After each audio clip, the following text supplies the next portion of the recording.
Assalamualaikum warahmatullahi wabarakatuh. Perkenalkan, saya Nurafia dari Universitas Negeri Makassar, jurusan Psikologi Pendidikan dan Bimbingan, kelas BKA 2018. Nah, di video kali ini kita akan membahas mengenai Solution Focus Brief Counseling atau lebih dikenal dengan SFBC. Adapun beberapa pokok pembahasan yang akan kita bahas pada video kali ini. Yang pertama yaitu pengertian dari SFBC. Terus yang kedua, tokoh-tokoh dari SFBC. Dan yang ketiga, tujuan dari SFBC. Keempat, teknik-teknik SFBC. Dan yang kelima yaitu pribadi yang bermasalah menurut SFBC. Dan juga akan disertakan mengenai contoh penerapan dari teknik-teknik SFBC itu sendiri. Oke, materi yang pertama yaitu pengertian SFBC. Solution Focused Brief Counseling atau lebih dikenal dengan SFBC merupakan pendekatan yang berbasis potensi dan kekuatan konseling yang berfokus pada solusi dan masa depan. Pendekatan SFBC disebut singkat karena pada tahapan identifikasi masalah, pengeksplorasi masalahnya lebih pendek dan mengabaikan deskripsi masalahnya secara lengkap. SFBC dibangun atas dasar asumsi optimis bahwa manusia itu adalah sehat dan memiliki potensi untuk mengonstruksi solusi yang dapat meningkatkan kualitas hidupnya dengan optimal.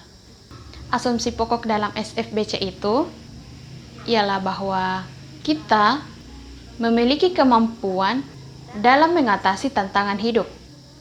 Walaupun seringkali kita kehilangan arah atau kesadaran tentang kemampuan kita. Selanjutnya itu tokoh-tokoh dari SFBC. SFBC didirikan oleh dua orang tokoh, yakni Insokim Berg dan Steve DeSaver.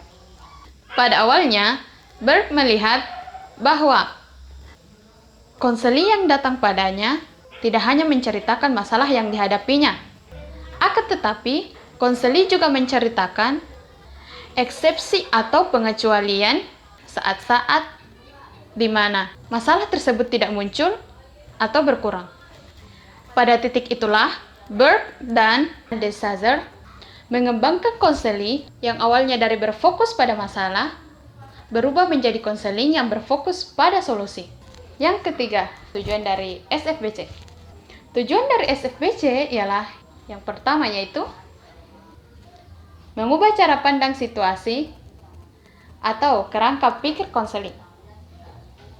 Dan yang kedua yaitu mengubah situasi masalah dan menekankan pada kekuatan dan sumber daya konseli. Dan yang ketiga, yaitu konseli didorong untuk terlibat dalam perubahan atau solution talk daripada problem talk, dengan asumsi bahwa apa yang dibicarakan adalah sebagian besar dari apa yang akan dihasilkan. Selanjutnya itu yang keempat, teknik-teknik dari SFBC. Teknik yang pertama yaitu pertanyaan keajaiban atau miracle question. Terkadang ada beberapa konseli yang tidak dapat mengungkapkan tujuannya. Dengan menggunakan pertanyaan keajaiban, itu akan membantu konseli untuk berpikir luas tentang kemungkinan baru untuk masa depan yang akan datang dan membayangkan bagaimana hidup mereka akan berubah ketika permasalahan yang sedang dihadapinya itu selesai. Dan yang kedua, yaitu pertanyaan ekspresi atau exception question. Dengan menggunakan pertanyaan-pertanyaan yang spesifik, konselor membantu konseli untuk mengidentifikasi kapan saat-saat di mana masalah mestinya terjadi, tapi itu tidak terjadi. Konselor perlu mendengarkan dengan penuh perhatian agar dapat mengidentifikasi perilaku solusi yang pernah dilakukan oleh konseli. Dan yang ketiga yaitu pertanyaan berskala atau scaling question. Pertanyaan berskala membantu konseli untuk melihat masalah yang mereka hadapi pada sebuah skala dan mengevaluasi kemajuan mereka menuju tujuannya. Dan yang keempat yaitu pertanyaan coping atau coping question. Pertanyaan coping digunakan untuk mengantarkan konseling pada perilaku yang mengarah pada solusi. Pertanyaan coping dapat menunjukkan kepada konseling bahwa meskipun keadaan tidak lebih baik, tetapi juga tidak terlalu buruk. Hal ini berarti bahwa ada sumber daya dan kekuatan yang bekerja untuk mencegah masalah tersebut semakin buruk. Dan yang kelima yaitu pujian atau compliment. Pujian tentu saja salah satu teknik yang penting dalam SFBC. Pujian diberikan hampir selama proses konseling berlangsung. Hal tersebut dimaksudkan agar konseling merasa dihargai dan menghargai setiap usaha yang dilakukannya. Pujian yang diberikan pun harus tulus dan jujur, dengan tujuan memuji kemajuan konseling sekecil apapun itu. Dan teknik yang keenam yaitu pertanyaan perubahan prasesi atau precision change question. Pertanyaan perubahan prasesi ini biasanya diajukan kepada konseling yang telah membuat janji sebelumnya untuk bertemu dengan konselor guna untuk membuat bantuan konseling. Pertanyaan ini bertujuan untuk mengidentifikasi perubahan apa yang terjadi pada konseling sebelum bertemu dengan konselor untuk melakukan sesi konseling untuk pertama kalinya. Dan teknik yang ketujuh ialah tugas formula sesi pertama atau formula first session task. Memberikan tugas pada sesi pertama bertujuan untuk membantu konseling agar dapat memantau tindakan dan lingkungan mereka yang membuat konseling menjadi lebih baik dan ingin ia terus pertahankan. Nah, pembahasan selanjutnya yaitu pribadi yang bermasalah menurut SFBC. Yang pertama yaitu mengkonstruk kelemahan diri. Dengan cara mengkonstruk cerita yang diberi label masalah dan meyakini bahwa ketidakbahagiaan itu berpangkal pada dirinya. Dan yang kedua yaitu berkutat pada masalah dan merasa tidak mampu menggunakan solusi yang telah dibuatnya. Nah, itulah tadi penjelasan singkat tentang materi SFBC. Selanjutnya, kita akan beralih pada video pelaksanaan konseling dengan menggunakan teknik SFBC. Selamat menyaksikan. Assalamualaikum, Nak. Waalaikumsalam, Bu.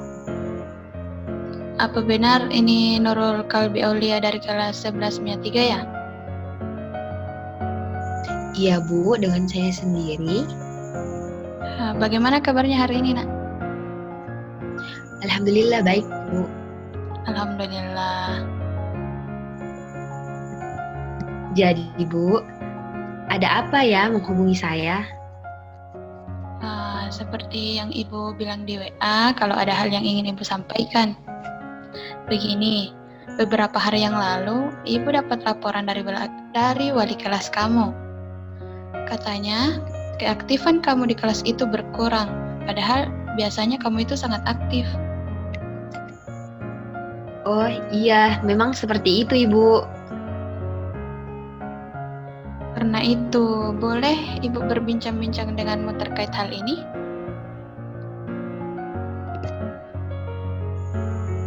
Sebenarnya, sudah lama saya ingin bercerita dengan Ibu terkait apa yang saya alami, tapi saya selalu merasa ragu. Ibu mengerti dan Ibu sangat senang karena kamu sudah mempunyai niat untuk bercerita dengan Ibu.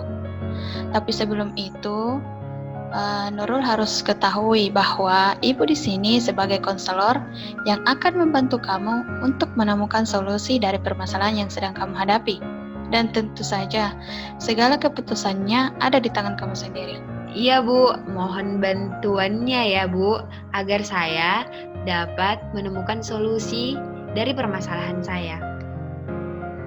Insya Allah, Jadi, apakah perbincangan mengenai permasalahanmu dapat dilaksanakan sekarang? Boleh, Bu. Tapi sebelum itu, Ibu ingin membatasi waktu yang akan kita gunakan. Batas waktunya itu selama 35 menit agar pembicaraan kita terarah dan fokus. Iya, Bu. Jadi, apa kamu sudah siap? Apa Ibu bisa dipercaya untuk menjaga rahasia saya? Karena saya tidak ingin orang lain tahu tentang masalah yang saya hadapi ini. Tentu saja, Ibu tidak akan menceritakan masalahmu dengan orang lain karena menjaga kerahasiaan itu sudah diatur dalam kode etik konseling. Jadi, kamu tidak usah takut. Baik, Bu, saya siap. Baiklah, jadi apa yang ingin kamu ceritakan pada Ibu terkait dengan masalah yang kamu hadapi saat ini? Jadi, seperti yang Ibu dengar dari wali kelas saya, kalau akhir-akhir ini saya kurang bersemangat dan kurang aktif dalam proses pembelajaran. Hal itu terjadi karena saya punya problem dengan salah satu teman sekelas saya. Jadi, kamu tidak memiliki semangat untuk belajar di kelas karena sedang memiliki problem dengan salah satu teman di kelasmu? Iya, Bu. Kalau boleh Ibu tahu, mengapa problem itu mengganggu semangat belajar kamu? Karena dia adalah salah satu teman kelas yang sering saya ajak untuk berdiskusi mengenai pembelajaran yang kurang saya pahami. Oleh karena itu, saya merasa kurang semangat saat belajar dan membuat kepercayaan diri saya ikut menurun. Lantas, bagaimana proses belajarmu di kelas seperti biasanya? Seperti biasanya, saya aktif bertanya, aktif menjawab, dan bahkan aktif maju ke depan untuk menjawab soal yang diberikan. Apa-apa saja yang sudah kamu lakukan untuk mengatasi permasalahan yang kamu hadapi? Saya sudah berusaha menyelesaikan, Bu. Tapi tetap saja saya masih belum bisa akrab dengan teman saya. Kepercayaan diri saya malah makin menurun. Jadi, kamu sudah merasa bahwa usaha yang kamu lakukan itu sudah maksimal dan masih saja hasilnya tidak sesuai dengan yang kamu harapkan. Iya, Bu. Ibu mengerti apa yang kamu rasakan. Pasti masalah ini sangat mengganggu pikiranmu. Iya, Bu. Baiklah, kalau begitu, apakah ada masa di mana kamu merasa bahagia saat bersama dengan dia? Iya, Bu. Ketika saya dapat berdiskusi dengannya saat proses pembelajaran telah selesai dan saat saya dengan dia pergi ke perpustakaan bersama untuk mengerjakan tugas pekerjaan rumah. Jadi, langkah apa yang ingin kamu lakukan? Saya ingin memperbaiki semuanya, Bu. Tapi, saya tidak memiliki kepercayaan diri yang tinggi untuk kembali menyapa dan bercerita kembali dengannya. Baiklah, jadi Ibu ingin bertanya dulu. Dari skala 1 sampai 10, di mana letak kepercayaan diri kamu saat ini untuk dapat berbicara kembali dengan temanmu itu? Saya pikir di angka 5, Bu. Wah, berarti masih ada 5 kemungkinan untuk kamu dapat mengembalikan kepercayaan diri kamu untuk berbicara lagi dengan temanmu. Jadi, apa 5 kemungkinan tersebut yang bisa membuatmu memiliki kepercayaan diri lagi untuk berbicara dengannya? Karena dia sebenarnya baik, Bu. Gampang berteman dengan orang lain. Dan dia juga sebenarnya pemaaf. Baiklah, dengarkan baik-baik ya. Jadi begini, misalnya ketika kamu ingin tidur malam ini dan terus-menerus berdoa agar kamu memiliki kepercayaan diri untuk dapat kembali berbicara dengannya. Ketika keesokan harinya, alangkah luar biasanya saat kamu sampai di kelas, kamu langsung menyapa dan berbincang-bincang dengan temanmu mengenai tugas yang telah diberikan oleh guru. Lantas, bagaimanakah perasaanmu jika kamu bisa melakukan hal itu? Wah, tentu saja perasaan saya sangat senang, Bu. Apalagi jika saya kembali berdiskusi dengannya tentang tugas-tugas sekolah. Jadi, apa yang akan kamu lakukan agar kamu mampu percaya diri kembali berbicara dengannya? Saya ingin mencoba untuk menyapanya kembali seperti biasa. Nah, kalau begitu, Ibu ingin memberikan kamu pekerjaan rumah, di mana kamu harus berbicara dengan teman sekelasmu itu. Tapi Bu, apakah saya mampu untuk melakukannya?